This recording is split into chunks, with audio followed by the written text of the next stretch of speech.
Today you're about to see a great demo, not only from Chef Lewis, but from many of our students from across the United States and some internationally. Well, I want to say welcome.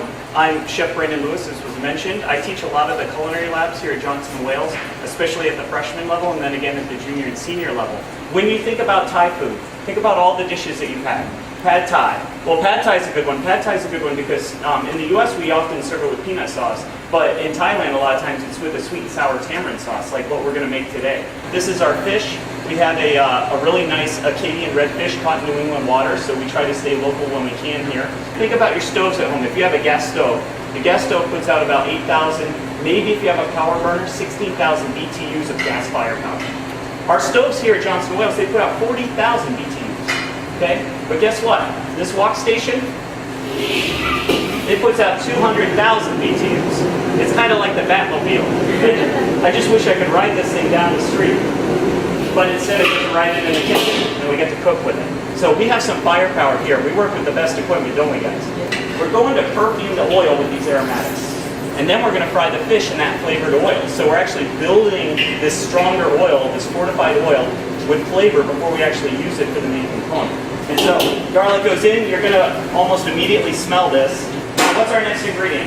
Thai chilies, right? And so I'm firing this thing back up. It's kind of like driving a car. You think about it, when you drive a car, you don't just like hit the gas until you run into a wall. You need to accelerate onto the highway, slow down to get off, and eventually in a parking lot you got to stop the thing, put it in park, right? And so a wok station is the same way. In international cuisine, students learn about all different types of cooking around the world, and they make it practical and realistic. So what you learn is you learn these flavor profiles and these different ingredients and how to put them together.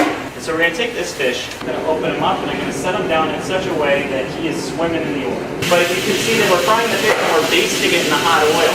And so we're crispening the whole thing up, and all the fins are going to get crispy. Looks nice. You can see the skin sort of peel back on the fish and get crispy. And it's looking really great. Here's the Acadian red post-fry. So we got this guy standing up here on this nice pile of rice. Now it's important to understand traditional eating habits, and we do teach about food and culture here at the university. And so this is all the aromatic, all those aromatic items that we put on this fish. Could you fire up the wok again, please?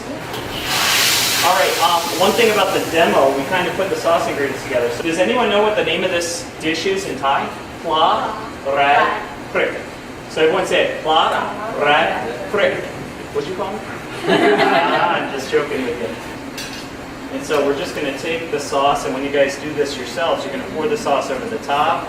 So when you get this thing, you just share it together. You know what I mean? You all get a fork in there and you pull it apart, and you have your own plate, but you just scoop off bits and pieces and put them on your plate. I didn't tell you guys how I started cooking Southeast Asian cuisine. Years ago, I worked at the Mandarin Oriental in Geneva, Switzerland. And so the Mandarin Oriental is sort of this Asian-themed hotel group that's all around the world.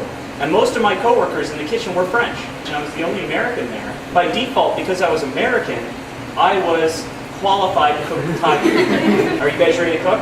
Yes. All right, so let's get to cooking these fish. If you want to go to your stations, then you can start prepping up, and then I'll come around and check with you. I want to thank all of the great students in the room today, the Cooking with Asia Club. Thank you for coming into, allowing us to come into your class. And see you in the fall.